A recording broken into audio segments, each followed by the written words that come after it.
You are listening to From Embers, a weekly show on CFRC 101.9 FM about anarchist and anti-authoritarian ideas and practice. We are broadcasting from the traditional territory of the Anishinaabe and Haudenosaunee peoples on land that has come to be called Kingston, Ontario, Canada, because of the thievery and brutality of the Canadian state and its empire-loving parents. From Embers is about fires, some real and some metaphorical. Fires started generations ago and tended to over the years. Little sparks all across this territory that we hope will grow, spread, and engulf the thieving state called Canada and the capitalist system that has plagued this land since the fur trade.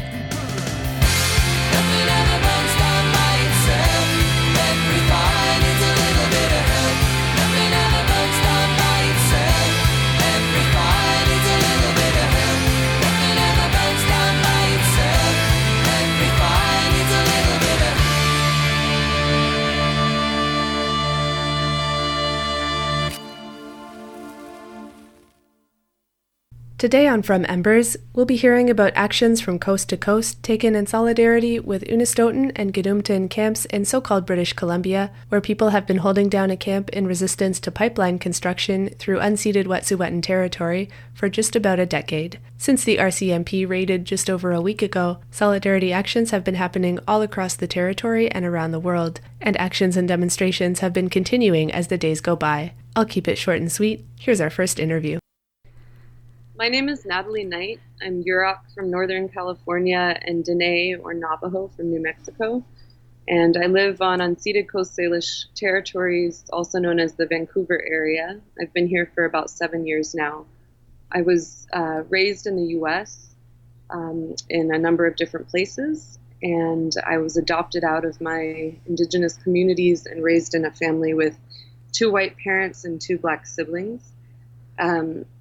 Since I've been in Vancouver, I've been an organizer with Alliance Against Displacement, which is an anti-capitalist and anti-colonial grassroots organization. And for those listeners who may not be super following the situation, can you give the briefest summary of what's happening right now on Wet'suwet'en land that has motivated this interview, basically? So the camp is an Indigenous reoccupation, a permanent Indigenous reoccupation of Wet'suwet'en land in northern BC. It's kind of close to the small city of Houston. It's been there for 8 years, and it includes a homestead, healing center, bunkhouse, pit house, a network of trails, and a permaculture garden. And the camp receives leadership from the Unist'ot'en clan, which is one of the 5 Wet'suwet'en clans. And Wet'suwet'en territory, particularly Unist'ot'en, is in the path of a bunch of different pipelines, including 3 pipelines that haven't received consent from the Unist'ot'en clan. So these pipelines include the currently halted Northern Gateway pipeline, funded by Enbridge, the in-progress Pacific Trails pipeline, funded by Chevron, and then the Coastal GasLink pipeline, funded by TransCanada, which we should note, last week TransCanada changed their name to TC Energy. So they've been constructing, Coastal GasLink has been constructing a 670-kilometer LNG or liquefied natural gas pipeline from Dawson Creek, BC to the town of Kitimat on the coast, and that's where the LNG Canada's processing plant would be located. So this has been going on for a while, and the camp has been there for nearly a decade now. In November of last year, so November of 2018, Coastal GasLink named Frida Huson, who's the spokesperson for Unist'ot'en, and Smogulgen, or also known as Warner Maziel, who's the hereditary chief of the Laksemu clan, in a civil suit, and they applied for a temporary injunction to gain access to the territory. And so that was towards the end of November. And then on December 14th, BC Supreme Court Justice Marguerite Church gave the injunction, which granted Coastal GasLink the go-ahead to proceed with development of the LNG pipeline on Unist'ot'en territory. So that means that the RCMP was authorized to forcibly clear a path for construction. So that happened on the 14th of December. And then quickly thereafter, on the 18th of December, a second Wet'suwet'en checkpoint was set up called the Unist'ot'en access point on Gidumt'en territory, which is land just adjacent to Unist'ot'en. And Gidumt'en is being enforced by the house chiefs of all 5 clans. Then on December 21st, so about a week later, Coastal GasLink went back to Justice Church and asked for an amendment to the injunction to include the second checkpoint. And the Justice Church granted it. So what that meant was after Christmas, pretty much, right after Christmas, hundreds of RCMP officers were amassing in Houston and Smithers, which are the towns closest to Gidumt'en and to Unist'ot'en. And it kind of erupted on Monday, January the 7th, in the afternoon. We got reports in Vancouver that the cops were leaving Smithers and Houston around 6 a.m. or so Monday morning, and they took their time to some extent, but they started to make contact in the afternoon. They put out some information denying responsibility for cutting off the internet service at Gidumt'en, but there's no other explanation for why Gidumt'en wasn't able to talk to the rest of the world. So that's kind of what really sparked a lot of mainstream media attention. 14 people were arrested, including 4 Indigenous land defenders. And in response to Monday, January 7th, when that happened, the attack on Gidumt'en, the following day on January 8th, there were, I think, more than 70 solidarity actions around the world. I can't keep up with the number of actions that happened, but there were quite a few. And that brings us up almost to the present. The last major thing that has happened is that last week, Wednesday, late afternoon or early evening on Wednesday, Unist'ot'en issued a statement that is called "This is Not Over." And in the statement, which you can find on their Unist'ot'en camp webpage, it explains that the hereditary chiefs have decided to allow Coastal GasLink onto Unist'ot'en territory to begin preparatory work for the pipeline. They state that this is not consent for building the pipeline, that it's a tactical decision, and they reaffirm their struggle. And they also say that they would like to launch, they imply that they would like to launch a court case that would be similar to the Delgamuukw court case, which was a landmark decision in 1997. So that brings us up to date, I think, more or less, in terms of the struggle up on Wet'suwet'en territory. And so you're in Vancouver. What has your relationship been to this struggle? Sure. I live in Vancouver, and I've been organizing with an ad hoc group of folks. We're coalitional, so we're from different organizations, and some of us aren't members of organizations currently, but we've all come together to organize solidarity for the Wet'suwet'en struggle. So so my role the past month and a half or so has been attending a lot of meetings and then organizing lots of actions in Vancouver to show solidarity with the Wet'suwet'en struggle. And what are some of the actions that have happened in Vancouver? Sure. We've had 5 to date. I had to make a list because I was forgetting things. So on December 10th, we occupied Coastal GasLink's corporate offices in downtown Vancouver. We led a small march from the provincial courts downtown to around the corner, really. It was quite close to the CGL corporate offices. We had maybe 100 or 150 people with us at that point. And we made a bunch of noise. We chanted. We stood our ground for a bit, and then we decided to leave before the police pushed us out. We weren't able to get into the corporate offices, into the actual office space. We were stuck outside in the kind of atrium to the building. But we definitely drew a lot of attention to the building, and it was a successful action overall. And then a week later, on December 17th, we organized 3 occupations of NDP MLA offices. We occupied George Heyman's office, who's the Minister of Environment and Climate Change Strategy. We occupied Shane Simpson, who's a local MLA and the Minister of Social Development and Poverty Reduction.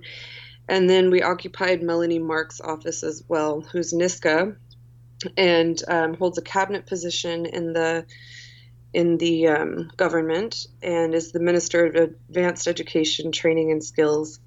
Melanie Mark also has connections to the Downtown East Side neighborhood in Vancouver that are pretty well known, and many of us have met her in various circumstances regarding anti-poverty or homelessness advocacy as well. So there were many reasons to go visit Melanie. So we had those simultaneous occupations, and they lasted. Each one was a bit different in terms of their response to us, but they lasted for a few hours.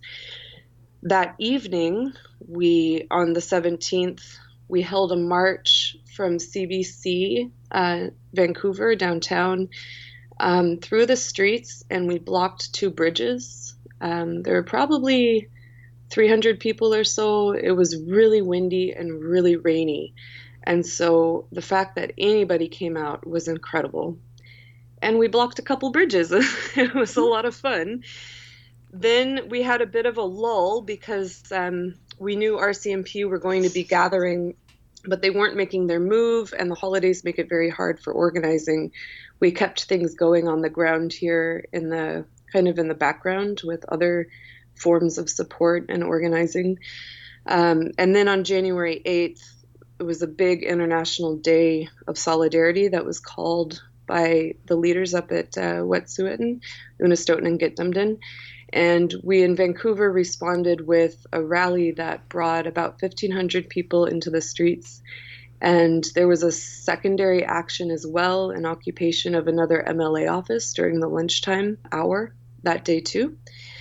And then finally, the following day on January 9th, we blocked the Port of Vancouver.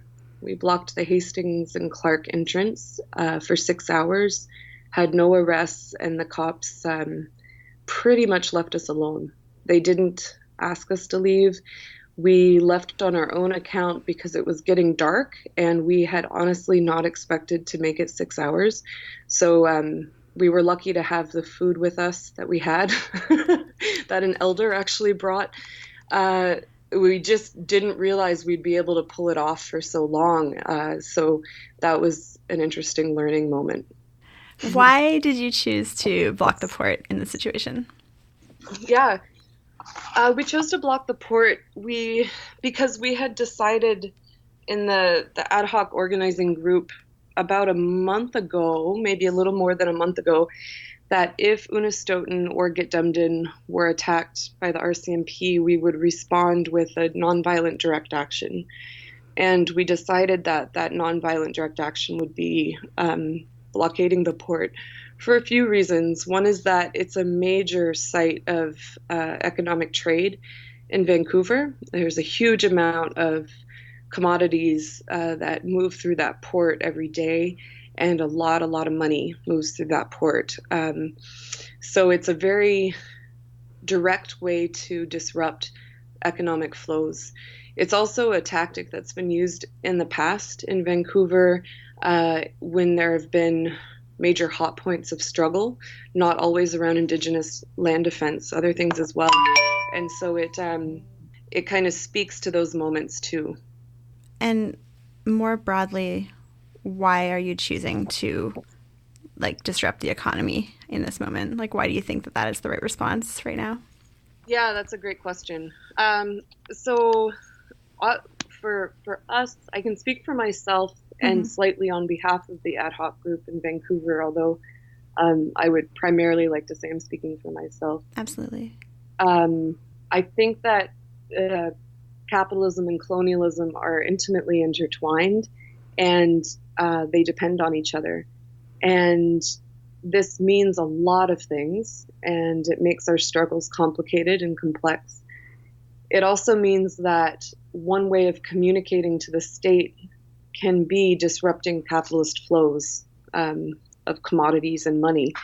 And I think we can really kind of show our power when we do things like this. I think it's significant. We had folks were knowledgeable about facing arrest, willing to risk arrest. We were prepared for various situations that could have happened at the port blockade. Having said that, it's significant to me that there weren't any arrests and that the police didn't even really approach us. They approached us a few times to chat, which was annoying, but they never said, you need to go or we're going to arrest you, right? For 6 hours. And we took an intersection too, that's a major artery into downtown Vancouver. So we disrupted major bus routes, didn't let the buses go through. It was a huge impact, I think. And so for me personally, I think it's very important for us to see the relationships between colonialism and capitalism, to really understand that without the colonial occupation of Indigenous lands, we wouldn't have capitalist exploitation of labor in what is called Canada. And the natural resource extraction that aspects of the capitalist economy in Canada relies on is directly related to the colonial occupation and destruction of Indigenous territory. So to me, it makes sense to blockade a port in response to the colonial government. I'm not usually much one for hashtags, but I've been really following this Shut Down Canada hashtag, and I really also appreciate that it's the same phrase that was being used when the RCMP were invading Mi'kmaq territory in Elsipogtog a few years ago. Do you think that that's like, forget that it's a hashtag, but like that is a concept? Do you feel like there's sort of a growing sense that when Canada attacks land defenders, this is just what we do? We sort of, like the economy is the target, Canada is the target when that happens? I can't speak for others in other cities who've organized solidarity actions and what their perspectives are. I can say that the Unist'ot'en and Gidumt'en have issued fairly specific and public instructions about what kinds of action to take when we are doing our solidarity actions. And so we have vague but firm still parameters within which we need to act.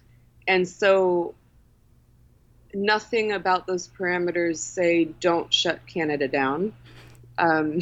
They say the opposite. And nothing about those parameters say that occupying a port is violent. Mm-hmm. They just encourage nonviolent direct action and peaceful protest.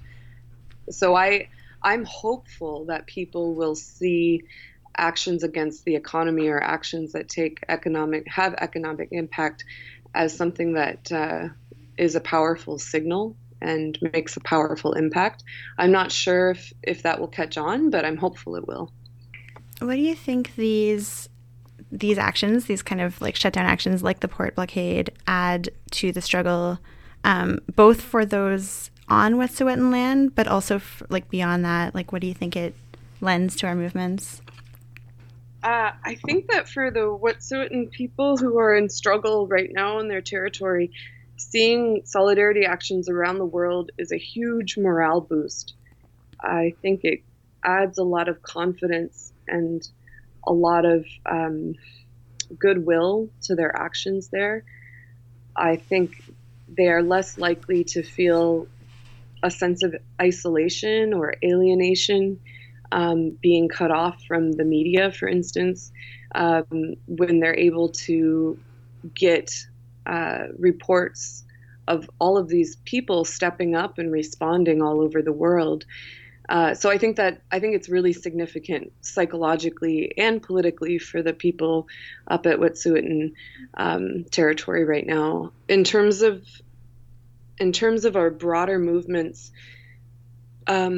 Personally, what I'm interested in seeing is an urban Indigenous movement that is rekindled through this kind of flashpoint of Wet'suwet'en struggle. And that's my underlying motivation with supporting Wet'suwet'en solidarity actions. Do you think that moments like this help to build some kind of movement or struggle that's about more than one territory? Absolutely. Well, I think it has the potential to. So yes and maybe, I guess would be my answer.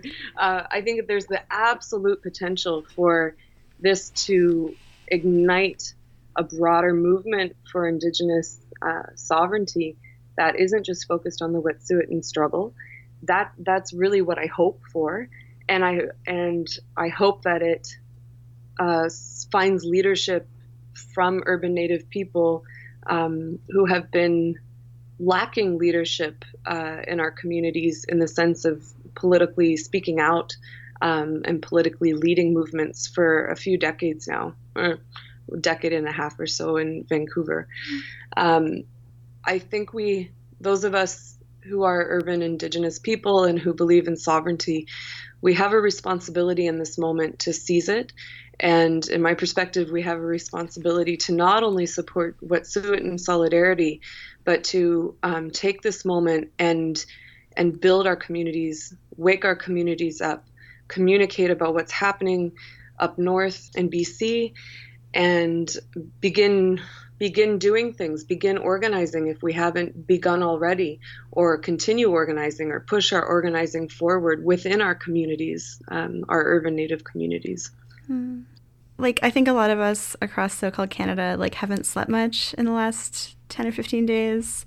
There's, like, a sense of urgency right now.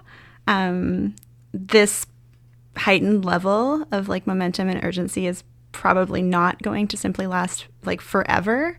What do you think happens now? Like, what should be done next? How can this struggle move forward? Yeah, that's a great question. I think it's true that this heightened moment of intense activity can't really last forever. I mean, it's bound to shift and to change and maybe go up and down. You know, it may return to us after a moment of breath and relative quiet. That's hard to predict. But things are going to shift. We just don't know how. They will shift. And for me, personally, and also with the ad hoc organizers in Vancouver, my and our primary goal is to revitalize urban Indigenous organizing through this moment.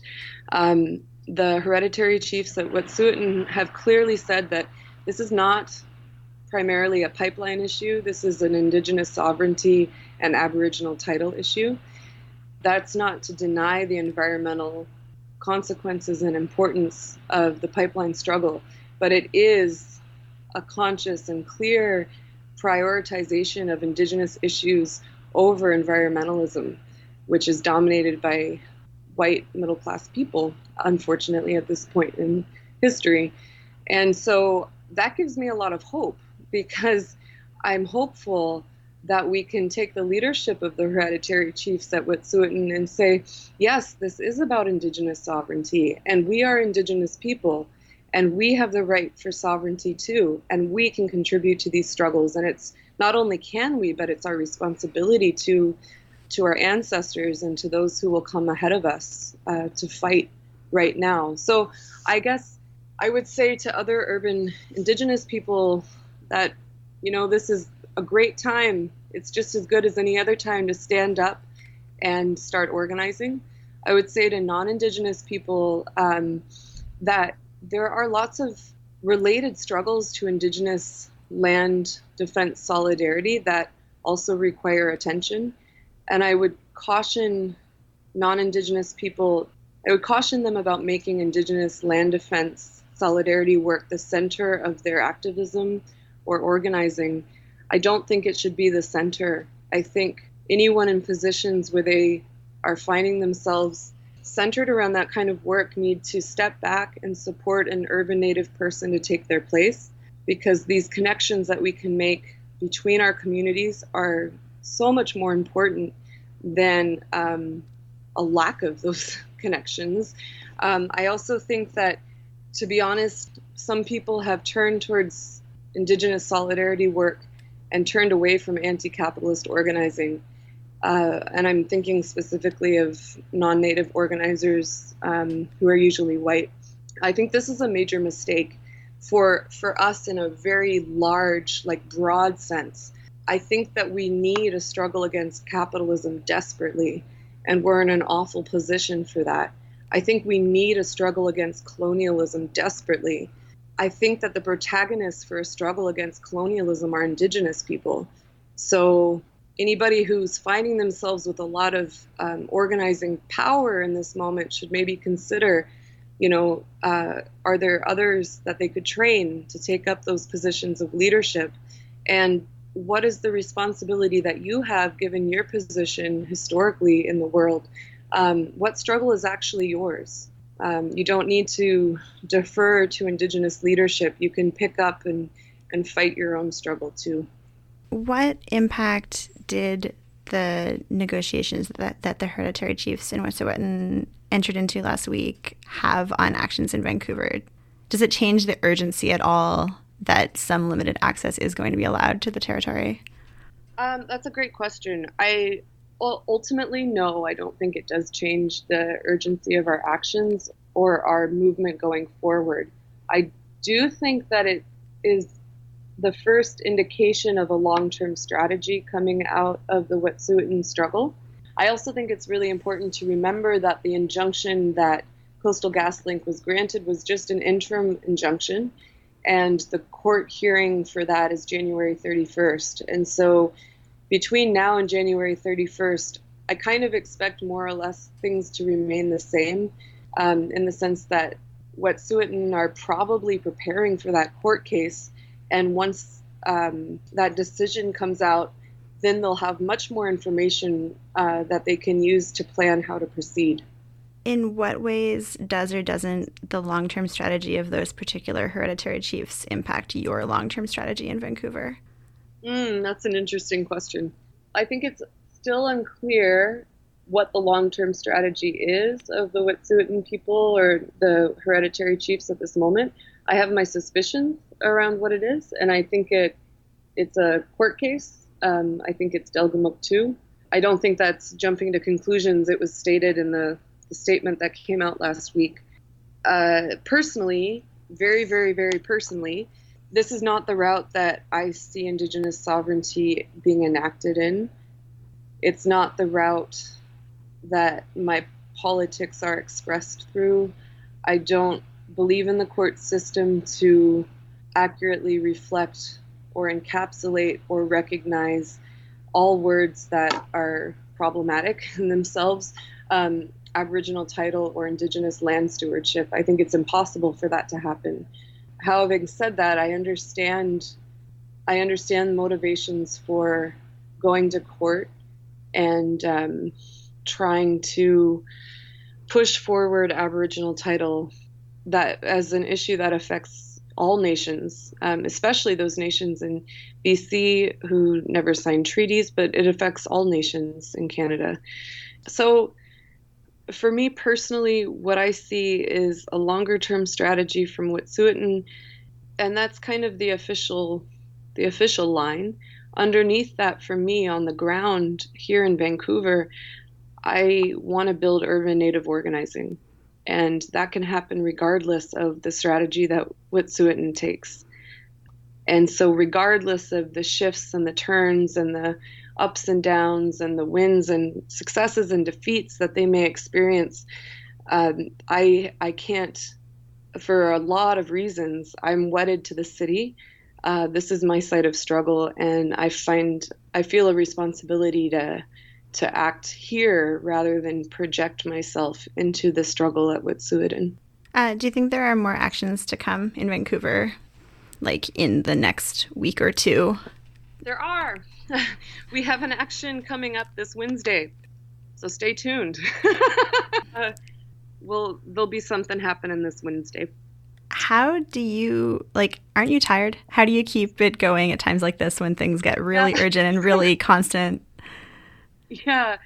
I'm not totally sure, to be completely honest with you. I have two dogs, and I go home and I see my dogs, and they remind me to snap out of it. That's really helpful. It sounds really minor, but it's really, really helpful. Mm-hmm. I think I've been reflecting on this a little bit too. To be honest with you, this is such an important moment to me. I feel so inspired is not even quite the word. I feel catalyzed. I feel like this is my struggle. And a moment like this hasn't happened in my lifetime in this way.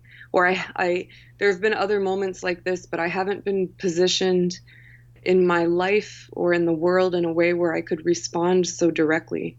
And so I just feel like I have to, I honestly feel like we're at war.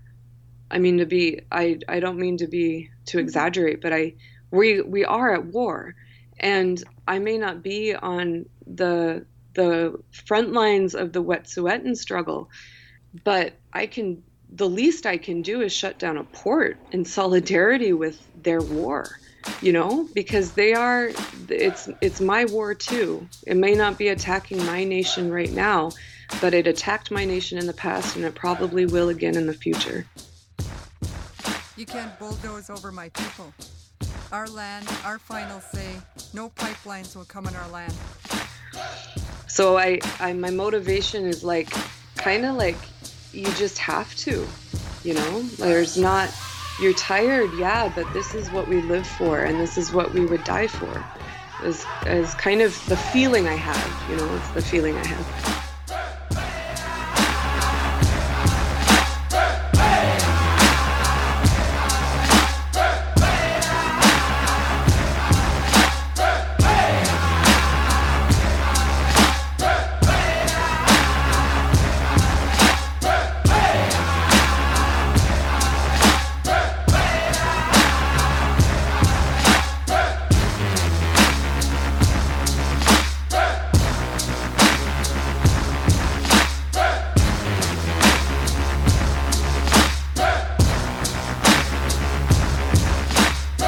You don't live here, so you don't know. We live here.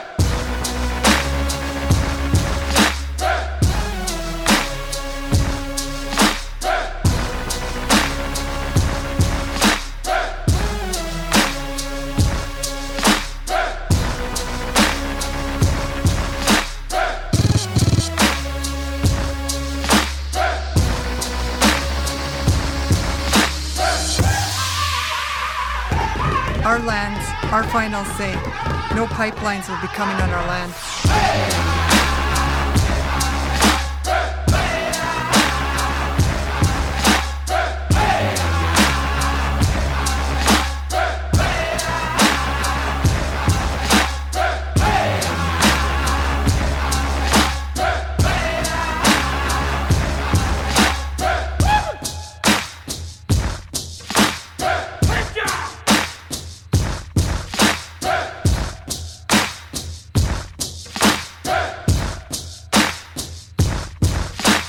We're peacefully asking you to leave. You don't live here, so you don't know. We have berry patches here. We have medicines here. The bears live here. The moose live here. We live here.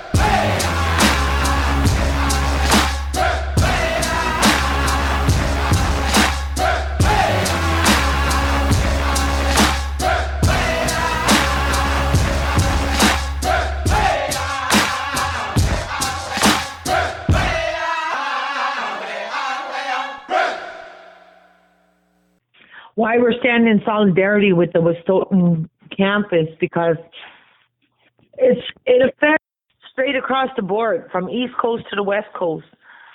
Here in Unama'ki, it's so-called Cape Breton, but we call it Unama'ki.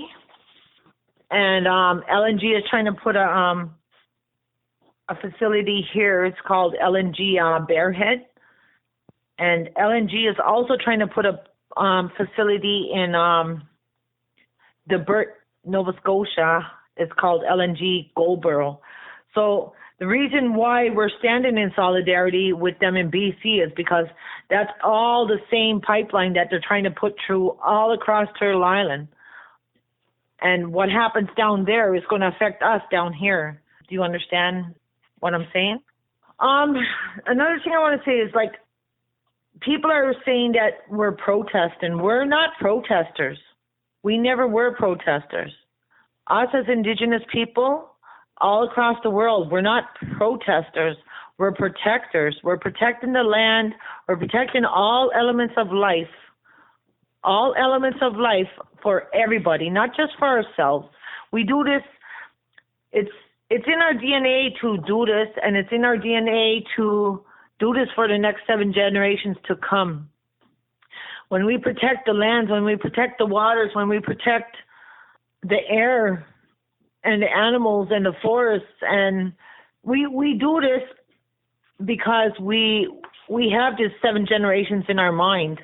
This is why we were given this sovereign duty to protect the world. And this is something that non-natives need to understand, like, especially the ones that are racist and that are saying, like, telling us go out and get a job and stuff like that. Damn, girl, we got jobs. I'm sorry I'm getting off topic here, but I want people to understand why we do what we do.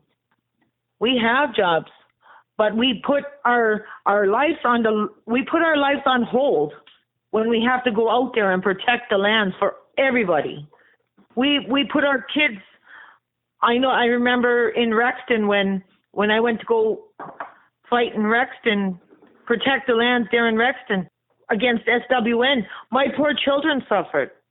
My children were going through a lot of stuff because Mom wasn't there to be with them. But I knew my sovereign duty to protect, and I had to be there in Rexton. I don't know how much time we have, but I'm sorry, I'm getting way off track. If you want, I guess first, do you want to start off by introducing yourself? Yeah, I'll introduce myself in my language. Ni nadelsuri, ni nadeluisi, guguwes wokus, ahwigi unama'ki migma'ki. That's my real name. My colonial name is Madonna Bernard, and my colonial place is Cape Breton. Can you tell me the story of what happened on the Canso Causeway last week? Yeah, we stood in solidarity with the Unist'ot'en camp out in BC because the RCMP had no right to attack the camp there in Unist'ot'en, BC, because the Indigenous people there were protecting the lands against corporate greed. And so we felt the need. I wasn't organizing it. I was there. We stood there in solidarity on the Canso Causeway to let people know why we were standing there and why we were standing in solidarity with the Unist'ot'en camp. I think we passed out maybe more than 500 pamphlets, and a lot of it was very positive. There was a lot of positive feedback. The cops couldn't really do nothing because we already gave them warning what we were going to do the day before. We called them up and we let them know the day before, but they didn't put out the pylons like they were supposed to. The RCMP down in BC need to understand their obligation to us as Indigenous nations. When I say that, I'm saying that when they swear that oath to the Crown Nation, they're swearing their oath to the Crown Nation, not Canada, because Canada is not a country. Canada is a corporation with a corporate number they have to file every year with that corporate number. This is where there's a lot of things that are getting mixed up. Canada is not a country. Justin Trudeau may be the prime minister of this so-called monopoly of Canada, but the real nation is the Crown Nation. And when the RCMP swear on that oath to the Crown Nation, they're swearing and they're obligated to us as a sovereign nation, sovereign Indigenous nation. So when they say talk nation to nation, that's what they're meaning. The Crown Nation to the sovereign Indigenous nation has nothing to do with Canada, the corporation. And the RCMP did so wrong out in BC, and they need to acknowledge that. They need to understand what they did so wrong. Because the RCMP here in Unama'ki, they know under Section 19 in the UN Declarations of Rights that when we offer them tobacco and when we are in ceremony, they need to acknowledge that. And the RCMP in BC didn't do that. And they were in all the wrongs. They were illegal in what they did out in BC. And that needs to be spoken of. Why do you think people decided to block that causeway specifically? Is it the main access road into Unama'ki? First of all, we didn't block it. Yeah, we stood on the highway. We were handing out pamphlets and letting the average citizens know what was going on in Unist'ot'en in BC and why it was so wrong for the RCMP to do what they were doing down there. And specifically, we did it there because we've already had our, we just did it there because it's like the main entrance to Unama'ki, Cape Breton. And we already had our slowdowns there regarding the, when we were up against the petrol worth that we're trying to do fracking here in Lake Ansley. I know there were a bunch of solidarity actions across the territory, which was really heartening to see. Why did you feel it was important to take action, or what do you think those solidarity actions do for people struggling on Wet'suwet'en territory out in BC? We were asked to do it. Well, we would have done it anyway, but we were asked by the Mi'kmaq warriors that went up there, and they were one of the 14. There was four of our friends that got arrested up there. Out of the 14 that got arrested, 4 of them we knew, and 2 of them were from here, Mi'kmaq territory. That was Cody Stevens, and Rebecca Moore. For our listeners who maybe don't know that much about the Maritimes or aren't super familiar with the area, can you describe a bit about the context? Are there like many different Mi'kmaq communities there? And is it a region where people have a long history of struggle against oil and gas? The Mi'kmaq history has been very, there are a few of us that are very strong in our beliefs in our rights, our Indigenous rights, our Indigenous sovereign rights, our culture, our language. We're so strong in all of these. And for instance, today, what's today? January 15th. There were solidarity actions in Shubenacadie on the 102, and there was also a Shubenacadie, yeah. And there was also an action out in where our new war chief, our present war chief now resides, is out in Listagush, I believe. There was a solidarity action out there today. Oh, another thing I want to include is like I said, like with the government of Canada and how they're a corporation and not a nation. That BNA Act is what they're dependent on, saying that they're a country, that they're a nation. They're not a nation. Through that BNA Act, that British North American Act, that's a false and unjustified illegal document. Also, same with the doctrine of discovery. That's illegal and unjustified also. There's not in that states in there that we ceded any land across Turtle Island or anywhere. So that, along with that, also follows the Indian Act, the INAC chiefs. That's the chiefs under the INAC system. Everything that they do is illegal and unjustified also. Can you go into detail about that a bit more, or can you talk a bit about the tension between like hereditary governance or other forms of traditional governance and the INAC band council system? Yeah, I can. Like I just finished saying, the government of Canada is illegal and unjustified. There's nothing that is legal in the courts that they can use against us sovereign nations. That also goes for with the Indian Act chiefs. They can try all they want. Every time we use sovereignty in the court system, we will win. So the INAC chiefs better realize who they are as Indigenous people before it's too late for them.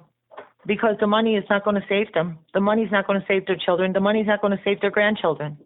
You mentioned the court system. I worry that that we shouldn't depend on colonial courts to uphold Indigenous rights, because they were never created to do that. They were created to steal land and resources and kind of try to prop up this unjust system. That is so true in what you're saying, but I was always told by elders to use the KISS formula. It's called keep it simple, stupid. So when they try to use these big words against us in courts and stuff like that, as long as we understand our sovereignty, our sovereign duty as an Indigenous person, we will always win. So we always got to take our eagle feathers into court. We always got to take our Jijalmish. In our language, it's called Jijalmish. That's our spirit into court with us. And we got to rely on that and have no doubt when we walk into that courtroom. I was told by the war chief long ago, he passed on now. He told me when I was fighting against SWN in Rexton, and I was going to my court, he tells me, he goes, you walk in that courtroom to us, and he goes, you take your eagle fan, and you do not suppress to that judge. You do not look at that judge and call her your superior. You do not call her your honor, because she is not your superior and never will be. When you guys speak on a nation-to-nation basis. How do you understand, or how would you describe the connection between what's going on at Unist'ot'en and struggles against oil and gas industries in your own territory? They're doing what? We've been struggling this in Unama'ki for a long time, like 100 years. The mining corporations, they've been having annual meetings for 131 years. And one of the biggest thing they had, it was steel plant, the Pierce steel plant. And I remember those days. I was only a little kid, and I remember that smell. It smells like sulfur. And you go there to this day, you see those houses. All their soil is black. They still have those buildings there. They're built over 100 years. And it was known all over the world. One of the 10th most polluted in the country. They built the railroads there, and they sold the rails, and a lot of people to this day have cancer. A lot of them have breast cancers, all unknown cancers to this day. That's also with in Pictou too, like the pulp mill down in Pictou. You know, it's not just the people on the reserve that has cancer, it's the people off reserve. The non-native people have cancers there too because of the pulp mill. No, they covered it. Yeah. They covered it. They covered it up. They covered it up, and they put all these it's what you call greenwashing. Tarpons, they put it in a big cement underneath the ground. And they have a drone that goes fly around, check if there's any leaks. And they call it to this day Health Park. And the people that cleaned that up, that were my people, went to go clean that up. And they informed me, they told me about this. Because I was even ready to go work there. And my brother said, no, don't you go work there.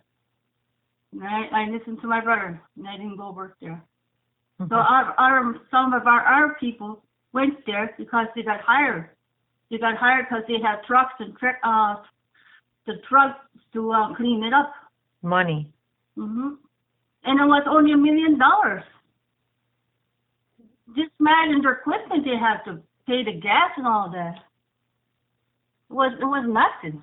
It was just like a penny.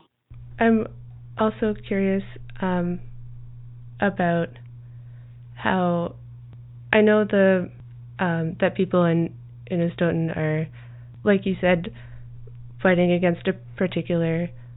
Well, there's an LNG terminal that they're trying to build, but there's also a pipeline corridor. Yeah, same with Keystone, Irvin.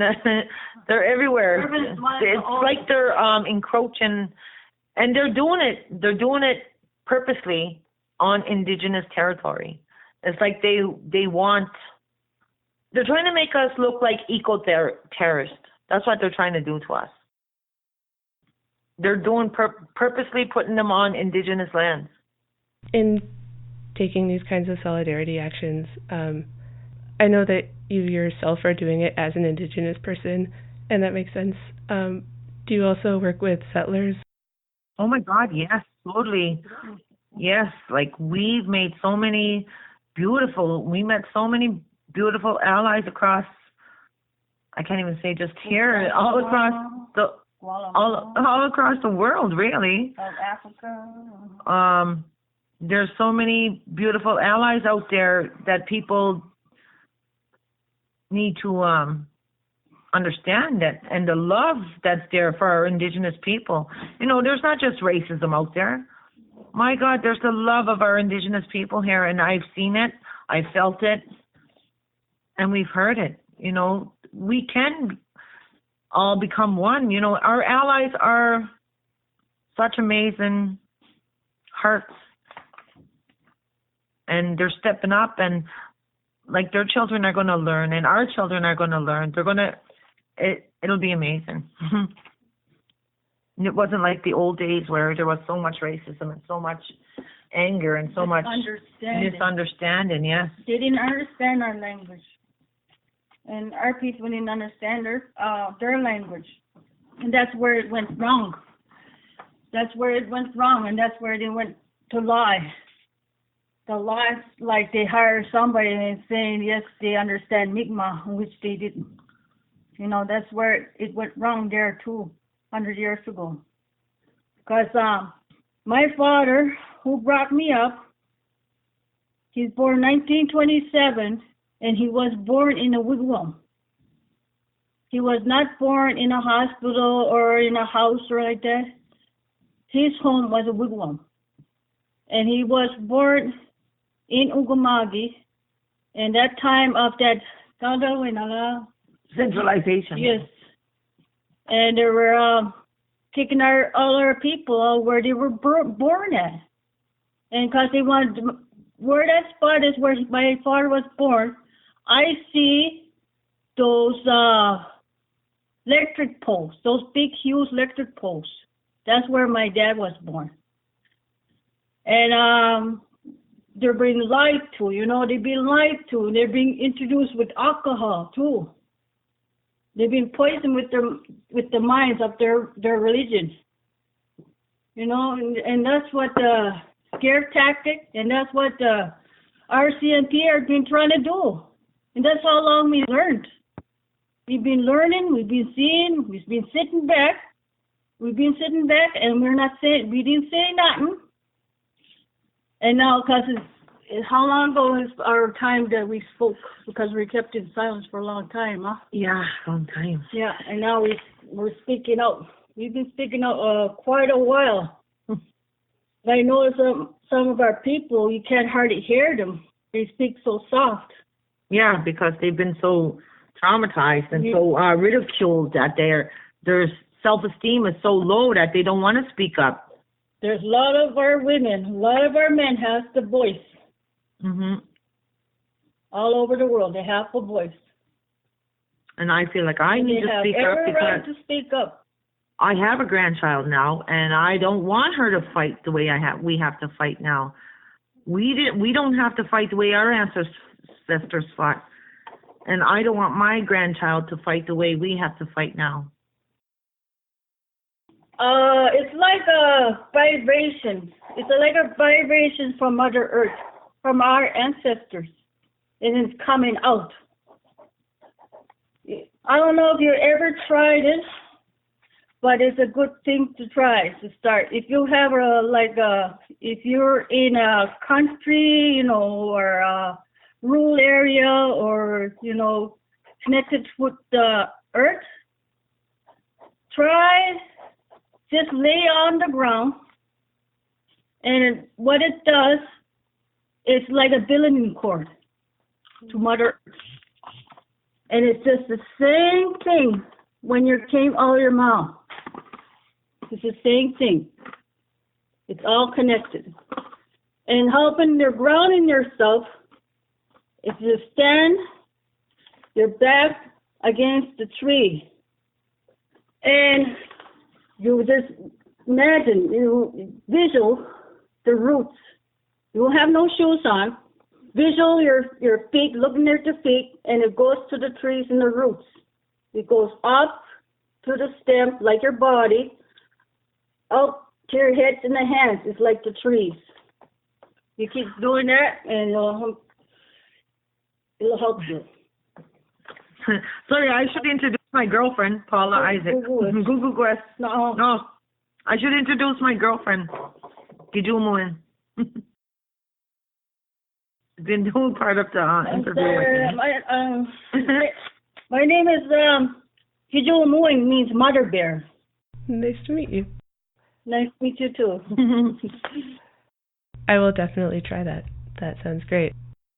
I guess I wanted to ask, I know a big part of the basis for the struggle against pipelines at Unist'ot'en is that the Wet'suwet'en people never signed treaties with the Crown and never ceded their land. But I think a lot of people don't have a great understanding of the difference between unceded land and ceded land is, if that even exists, or that Indigenous peoples throughout this territory have, like, some have treaties and some don't, and some have treaties that never did cede any land. And there are treaties but our treaties are very powerful here in Unama'ki.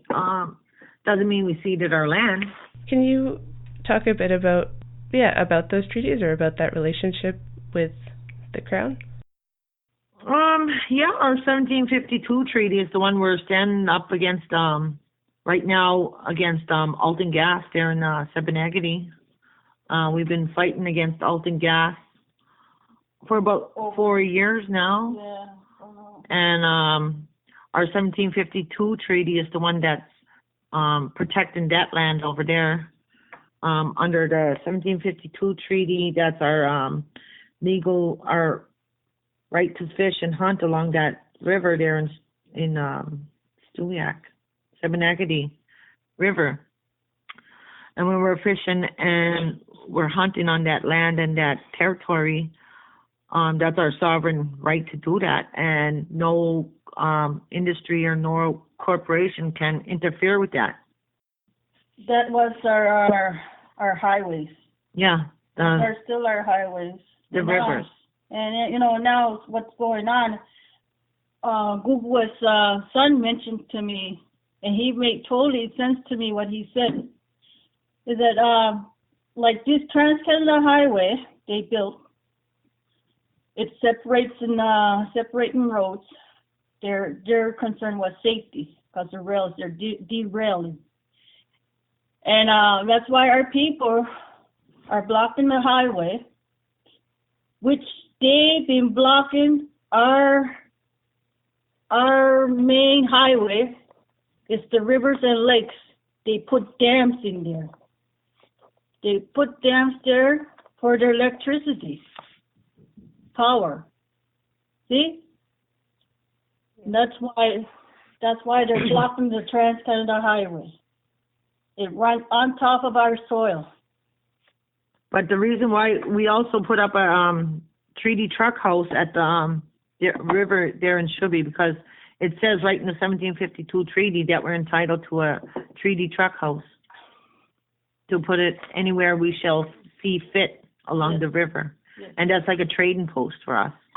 And it's an active trading post. We've been using it as a trading post. Trade foods, food, tobacco, you name it. We're still doing it. Is there anything that I didn't ask you about that you wanted to talk about or that you'd like to share? And we got to understand what Justin Trudeau's doing right now. He's trying to slap this carbon tax for the average Canadian. But yet he's not trying to get rid of the carbon emissions in Canada. In other words, with this Trans-Canada pipeline and all these pipelines, he's creating more carbon emissions. Yes. And they're trying to blame it on the farmer, the cows. The cows. They're trying to blame it on the farmers and stuff like that. That's bullshit. Because even watching CTV News, and I'm going to put it out there, CTV News is paid for by corporate oil and gas, because they have ads running for the Trans-Canada pipeline. That pipeline is going to have maybe 100 jobs that are going to last maybe 2 months, not even enough for EI. And those jobs, and there are going to be maybe 3 or 4 computer jobs that once this pipeline is done with. There's only going to be maybe 3 or 4 jobs. It's not creating jobs. It's not building the economy, because the average Canadian is going to get slapped with that carbon tax once this pipeline is in. This is what the average Canadian needs to understand. They're brainwashing people into thinking that we need to depend on these pipelines to build our economy, and that's bullshit. We could have hemp farms, we could have solar farms, we could have this and that, but the government doesn't want to see it. The government, I say, Justin Trudeau and his government, Steve McNeil, they need to be put in a mental institution. And we have a right for our health. Mm-hmm. Our children have that right too, and the unborn has that right. Our animals have that right. Every living, all our relations, that's what we say. When we say that, we say all our relations. And when we mean all our relations, we mean the land, all elements, all animals, all plants, all people. But that's when we say all our relations. Our water, the fish, even the crawlers. I was just going to ask you both if you had any final thoughts. I was told by an elder, we don't think with our mind. We're supposed to think with our heart, our feelings. You're not supposed to think with your brain. That's what's getting a lot of people in trouble. It's this greed. When they're greed over this money and this slavery and this, what does Trish say? Greed, control, destroy the earth. Greed, control, and destroying the earth. Our friend Trish says that all the time. And that's not something we believe in. There's no amount of money that'll ever buy me or my grandchildren's future. You've been listening to From Embers on CFRC 101.9 FM, or you might be listening to the podcast version. You can find us by searching for From Embers wherever you get your podcasts, or on our website at fromembers.libsyn.com. As always, we'd love to hear from you. You can email us at fromembers@riseup.net. See you next week. Where did you get this? Your friendly neighborhood anarchist. More of an anarchist militant. People involved in social struggles than everybody else. People have been waiting for some content. Radio and show. The Final Straw, and I'm William Gidumt'en. And I'm Percy Goodness. TheFinalStrawRadio.noblogs.org. If you're listening, you are the resistance.